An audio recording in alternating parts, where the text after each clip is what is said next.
유치원 애들에게 선생님이 물어봤습니다. 얘들아, 집에 가서 엄마를 기쁘게 해야 될까 안 할까? 그러니까 기쁘게 해야 돼요. 그래? 그럼 예진이는 엄마를 기쁘게 하려면 뭐 할까? 그러니까 저는요 설거지를 해드릴 거예요. 그래. 아, 그래? 너무 예쁘구나. 예진이는 정말 착해. 그러면 예인이는 뭐 해드릴 거야? 그러니까 저는요 방 청소를 해드릴 거예요. 아이고, 그래? 선생님이 너무너무 칭찬을 했습니다. 그 다음에 정원이는 엄마한테 뭘 해드릴까? 그렇게 물어보니까 선생님, 저는 가만히 있을 거예요. 그래.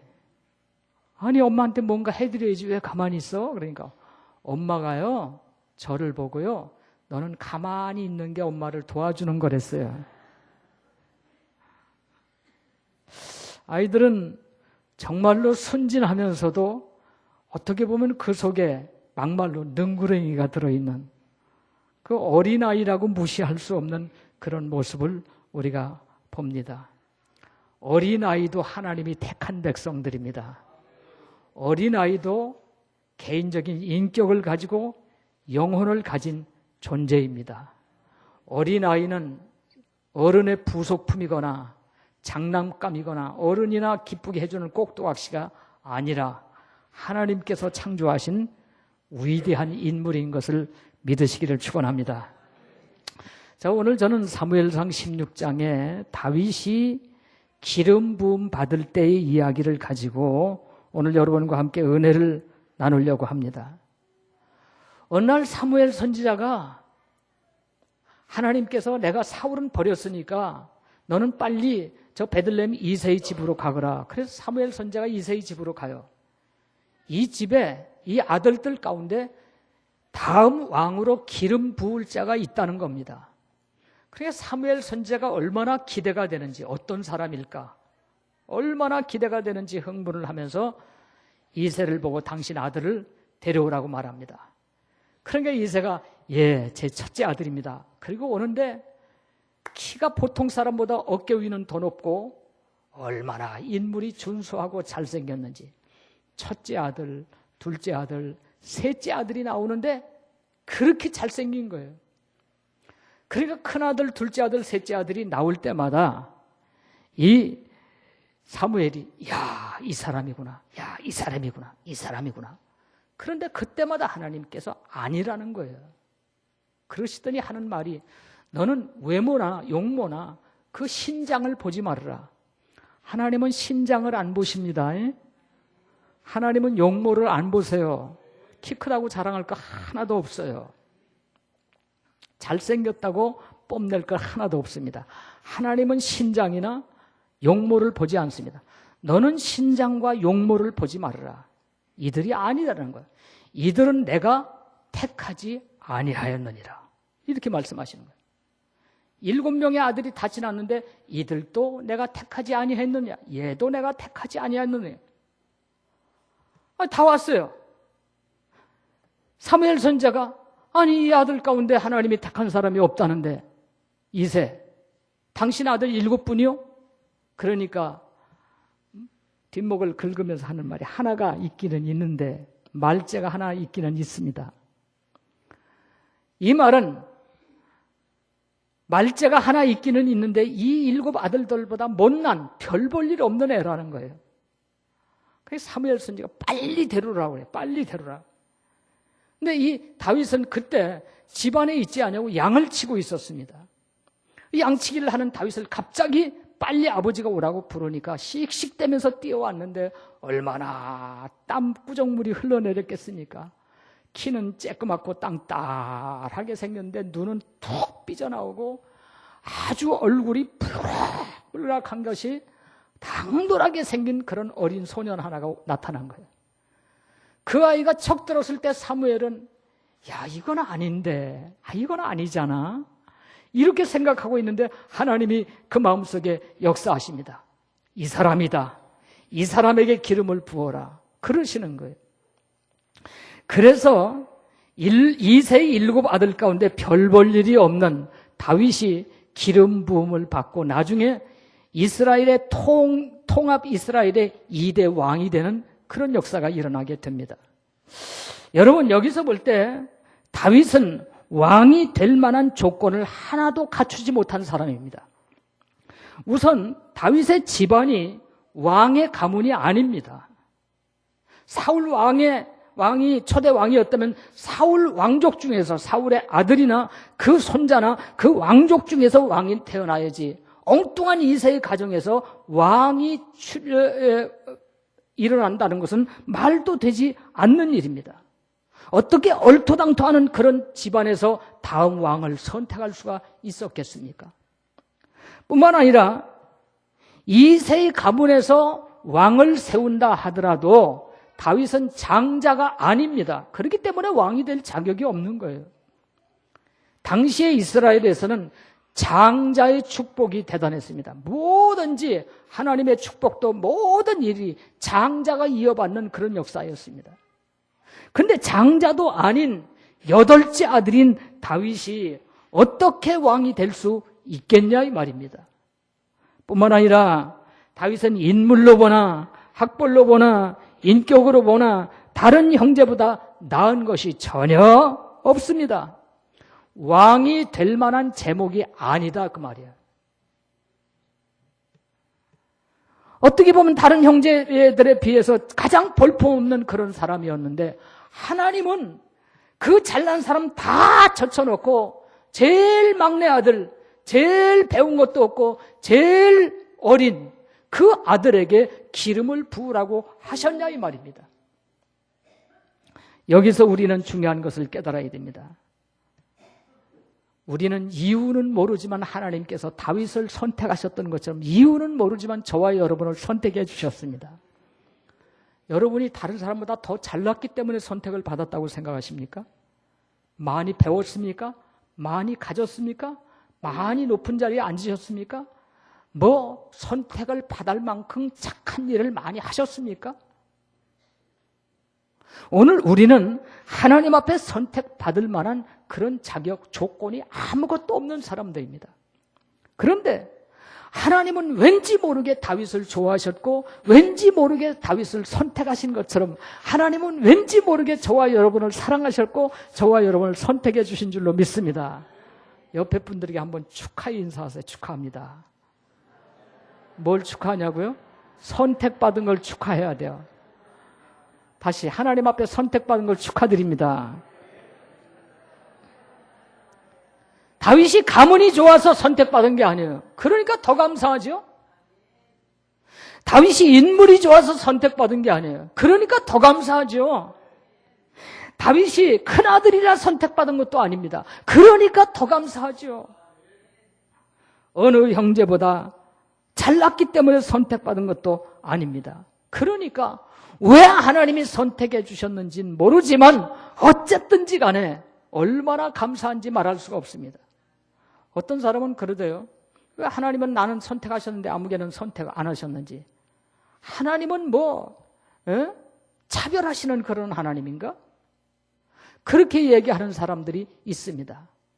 하나님의 심정은 이 다음에 하나님의 나라에 가서 우리가 알아볼 것입니다만은 웬일인지 웬 은혜인지 하나님께서 우리를 선택해 주신 사실에 대해서 감사하는 그런 성도가 되시기를 주의 이름으로 축원합니다. 이사야 43장 1절 말씀을 보니까 이렇게 말씀합니다. 야곱아 너를 창조하신 여호와, 이스라엘아 너를 지으신 여호와, 너는 두려워하지 말라. 내가 너를 구속하였고 내가 너를 지명하여 불렀나니 너는 내 것이다. 내가 너를 창조했고 너를 지었고 지명하여 불렀단 말은 이렇게 뽑아냈단 말입니다. 뽑아내. 많은 사람들 가운데서 하나하나를 이렇게 뽑아냈단 말입니다. 오늘 저와 여러분을 많은 사람들 가운데 이렇게 뽑아내셔서 너는 내 거야 이렇게 말씀하시니 얼마나 감사한 일입니까? 정말로 웬일인지 웬 은혜인지 하나님께 받은 은혜 다시 한번 감사하는 그런 여러분들이 되시기를 바랍니다.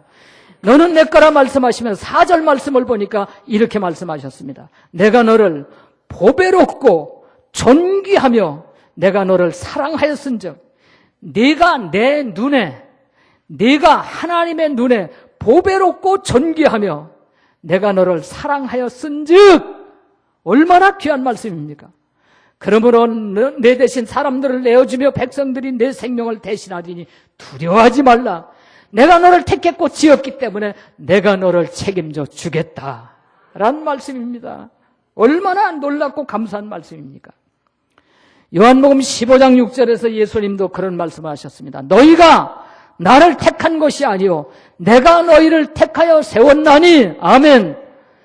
우리가 예수 믿고 싶어서 우리가 하나님을 선택한 것이 아니라 예수님이 우리를 사랑하셔서 우리를 선택하여 하나님의 거룩한 자녀로 삼아 주셨다는 것입니다. 그러므로 주님은 하나님이 선택한 백성들을 구원하시기 위해서 이 땅 위에 오셔서 십자가를 지셨고 고난을 받으셨고 무덤에서 다시 부활하심으로 말미암아 우리에게 영원한 소망이 되셨습니다. 선택받은 자들에게 구원의 길을 활짝 열어주셨던 것입니다. 장로교의 창시자가 존 캘빈입니다. 이 칼빈의 5대 강령이 있습니다. 장로교에서는 이것을 굉장히 주장합니다만은 그 5대 강령이 뭔가 하면 첫째, 전적 부패. 인간은 전적으로 부패해서 구원받을 만한 자격이 전혀 없다는 것입니다.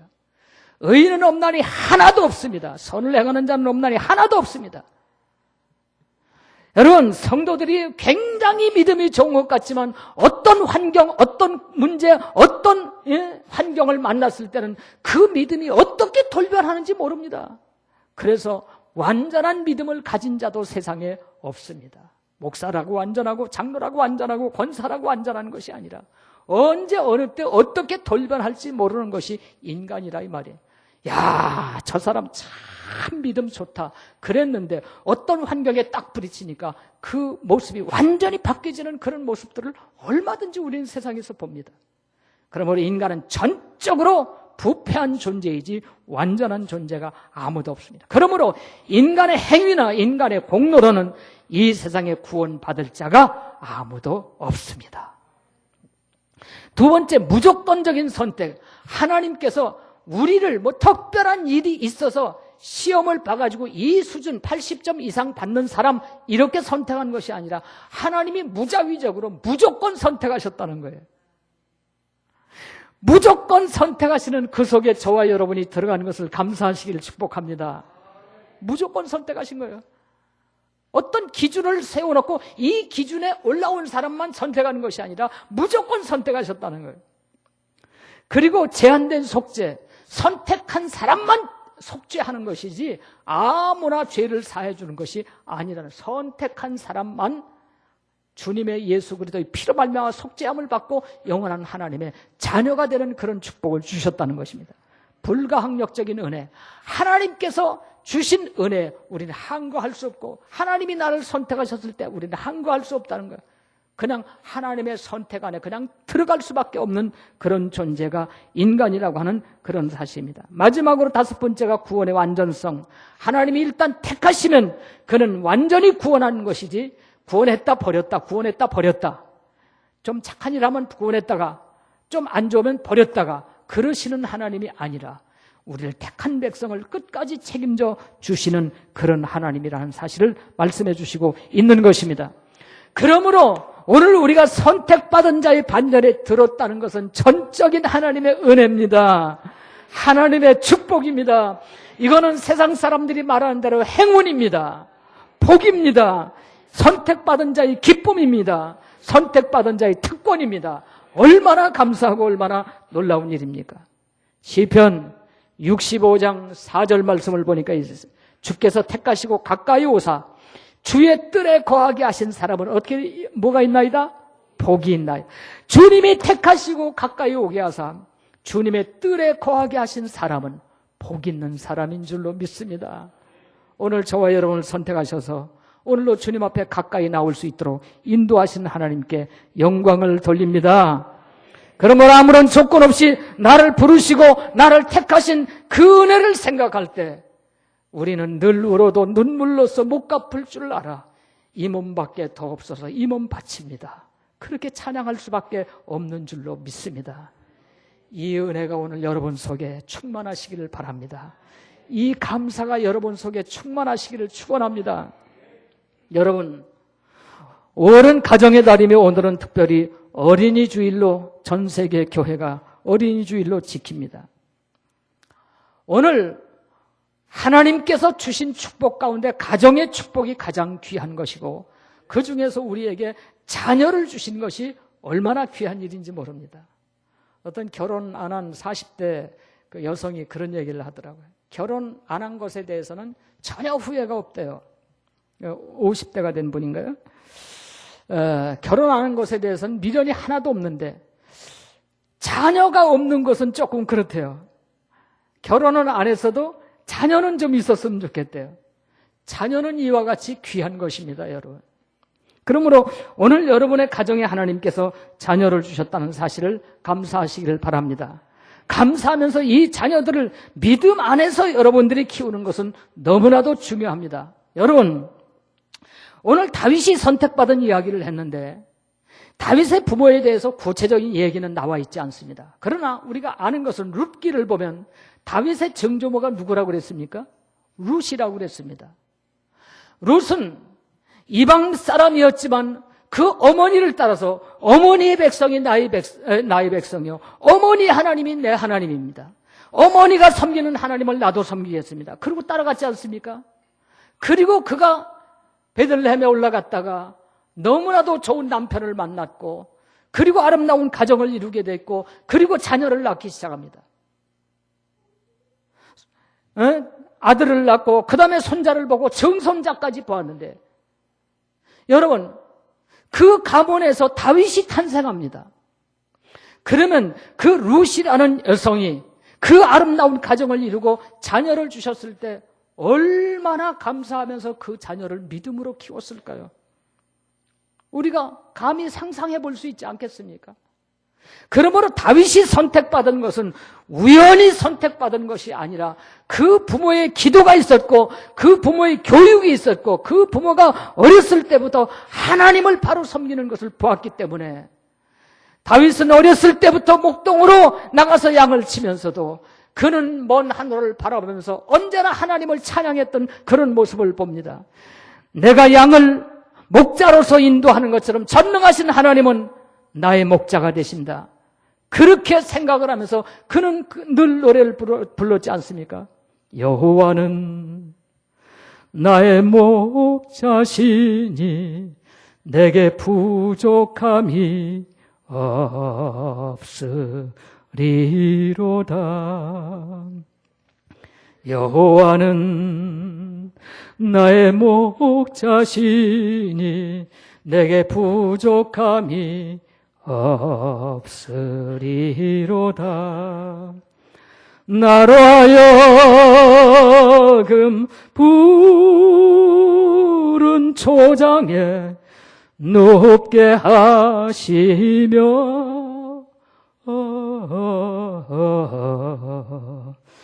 잔잔한 물가로 인도하시도다. 무반주로 이 정도로 노래하면 괜찮죠?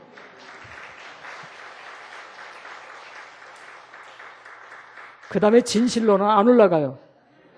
진실로 사람과 인자하심이 나의 사는 날 동안 나를 따르리니 내가 여호와 집에 영원토록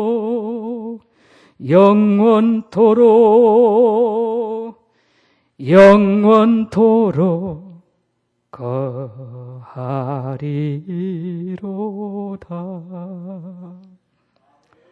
어렸을 때부터 신앙교육을 받았던 다윗이기에 그 입에서 이런 노래가 나올 수 있었다는 얘기입니다. 사울이 악신이 들어서 야단할 때 다윗이 가서 이 찬양을 부르며 노래하면 악신이 물러가는 역사가 일어나도록 다윗은 어렸을 때부터 성령이 충만한 그런 사람이었습니다. 오늘 하나님께서 보배와 같은 귀한 자녀를 여러분에게 주셨다면 오늘 여러분은 자녀를 어떻게 키워야 됩니까? 예수님께서 베세다 들녘에서 많은 사람에게 설교하고 계셨을 때 갑자기 왁자지껄하며 시끄러운 떠들면서 아이들이 몰려왔습니다. 어른들 집회를 방해했습니다. 시끄럽게 했습니다.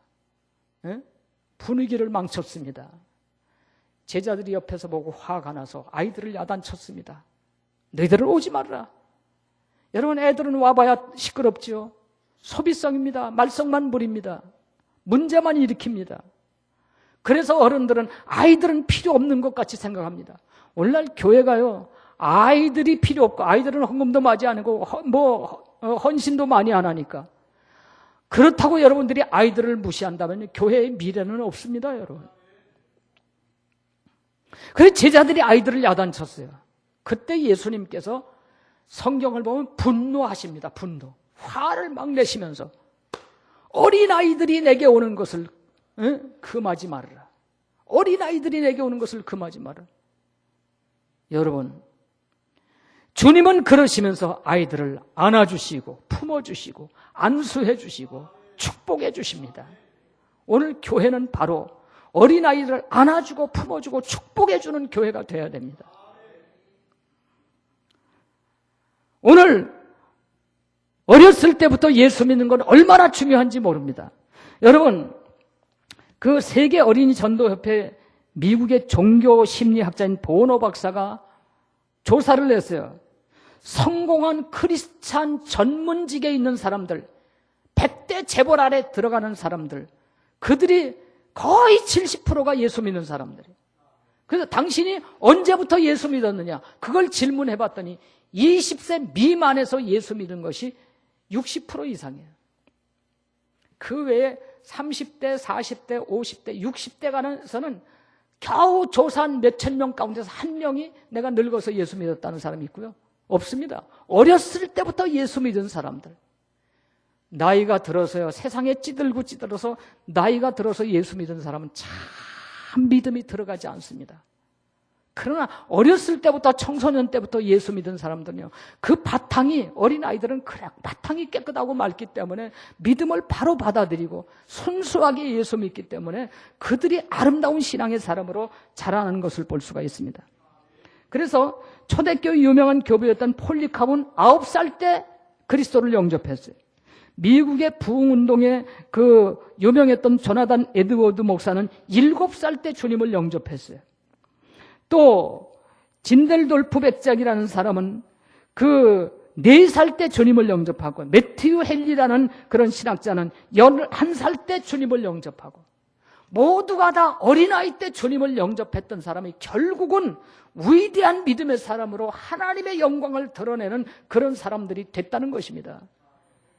미국의 유명한 부자들, 록펠러라든지 머핏이라든지 이런 사람들이 어렸을 때부터 신앙생활을 얼마나 잘한 사람들인지 알 수가 없습니다.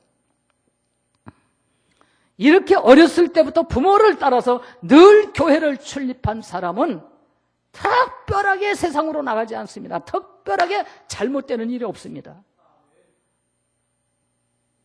그래서 그들이 조금 타락해서 나갔다 할지라도 언젠가는 다시 주님 앞에 돌아오는 그런 역사가 일어난다는 것입니다. 그러므로 어렸을 때부터 여러분들이 믿음 안에서 자녀를 양육한다는 사실은 얼마나 소중한 일인지 알 수가 없습니다. 잠언 22장 6절 말씀에 이런 말씀이 있습니다. 마땅히 행할 길을 누구에게? 아이에게 가르치라. 그리하면 늙어도 그것을 떠나지 아니하리라. 어렸을 때부터 싸우는 부모, 술 먹는 부모, 못된 일 하는 부모를 보고 자란 아이는 늙어도 그렇게 삽니다. 그러나 어렸을 때부터 하나님의 말씀을 바로 배우고 자란 아이는 늙어도 하나님을 떠나지 아니하고 그렇게 믿음을 지키며 산다는 사실을 우리가 알아야 됩니다. 그러므로 우리 부모들은 부모가 됐기 때문에 다 잘한 것으로 생각하지 말고, 내가 재산이나 좀 있다고 자식에게 뭔가를 물려줄 수 있는 거, 그거 자랑하지 말고 믿음의 유산을 자녀들에게 물려줄 수 있는 그런 여러분 되시기를 주의 이름으로 축원합니다. 예수님은 누가복음 23장에서 그런 말씀을 하셨습니다. 예수님께서 돌이켜 그들을 향하여 이르시되 예루살렘의 딸들아 나를 위해서 울지 말고 너희와 너희 자녀를 위해서 울어라. 오늘 우리 성도들은 자녀를 위해서 울어야 됩니다. 자녀를 위해서 울어야 됩니다. 여러분, 세월호 사건으로 인해서 다음 주일날 우리 교회가 군부대 의문을 가기로 했는데 어저께 편지가 왔어요. 군부대 의문을 장기간 연기합니다. 세월호 사건으로 분위기가 이런 때 부대에서 어떤 행사를 하면 안 된다고 부대장이 못하게 한대요. 그 얘기를 들으면서 이 세월호 사건 특별히 많은 사람이 죽어서 우리가 놀라지만 특별히 어린아이들이 죽었기 때문에 모든 사람들이 가슴 아파합니다. 모든 행사들이 다 취소됐어요. 국가적으로 이럴 데가 없지 않습니까? 그 정도로 온 국민이 가슴 아파합니다. 자식을 저 바닷속에 넣어놓고 아직도 시신도 찾지 못하는 그 부모의 가슴은 얼마나 찢어지겠습니까? 기가 막힙니다. 상상할 수 없는 그 아픔, 그 슬픔. 우리가 그걸 다 알겠습니까? 그러나 여러분 그런 모습을 보면서 지금 여러분의 가족이, 여러분의 자손이, 여러분의 자녀가 저 뜨거운 저 차디찬 바닷속이 아니라 유황불이 펄펄 끓는 지옥불에 들어가서 타 죽는다는 사실을 생각해 볼 때 얼마나 가슴을 찢고 계십니까? 얼마나 아파하고 계십니까? 얼마나 슬퍼하고 계십니까? 육신의 자식이 바닷속에 빠진 것은 내 자식이 아니고 남의 자식이라도 눈물이 나고 가슴이 찢어지고 아픈데 내 자식이, 내 남편이, 내 아내가, 내 형제가 그 뜨거운 유황불 속에 들어가서 펄펄 뛰면서 물 한 방울이라도 내 혓바닥에 좀 칠해달라고 아우성을 치는 그 모습은 여러분이 왜 못 보느냐 이 말입니다. 오늘 이것을 여러분이 본다면 여러분의 가족, 여러분의 자녀, 여러분의 일가 친척이 반드시 구원받아야 됩니다. 물속에 빠져서 시신도 못 찾아서 아우성치는 부모들의 울부짖음을 보면서 우리는 저 지옥의 유황불 속에서 울부짖는 우리의 가족들을 보면서 울어야 됩니다. 가슴을 쳐야 됩니다. 우리의 특별히 자녀들을 보면서 그 자녀들이 어떤 일이 있어도 믿음으로 살게 해달라고 울부짖으면서 여러분 기도하셔야 됩니다. 육신적인 조금 잘 살아봐야 그렇고 조금 더 배워봐야 그렇고요. 예? 그렇습니다. 그러므로 세상에 그런 것이 중요한 것이 아니라 자녀들이 믿음 안에서, 우리 가족이 믿음 안에서 사는 것이 너무나도 중요한 것을 다시 한번 깨닫고, 우리는 택함받은 하나님의 거룩한 백성입니다. 여러분을 택하신 하나님은 여러분의 자녀도 택하셨습니다. 그래서 어린아이는 믿음을 고백하지 못하지만 부모가 대신 고백함으로 그들은 유아 세례를 받고 구원받은 하나님의 자녀로 인치는 것입니다. 여러분을 택하신 하나님은 여러분의 자녀도 선택하셨습니다. 여러분의 자녀를 결코 버리지 않습니다. 그러므로 다시 한번 여러분의 자녀를 선택해 주신 하나님께 감사하면서 여러분의 가정이, 여러분의 자녀가 혼자는 믿음으로 하나님 앞에 선택받은 그 축복을 누리면서 사는 그런 가정이 되시기를 주님의 이름으로 축원합니다.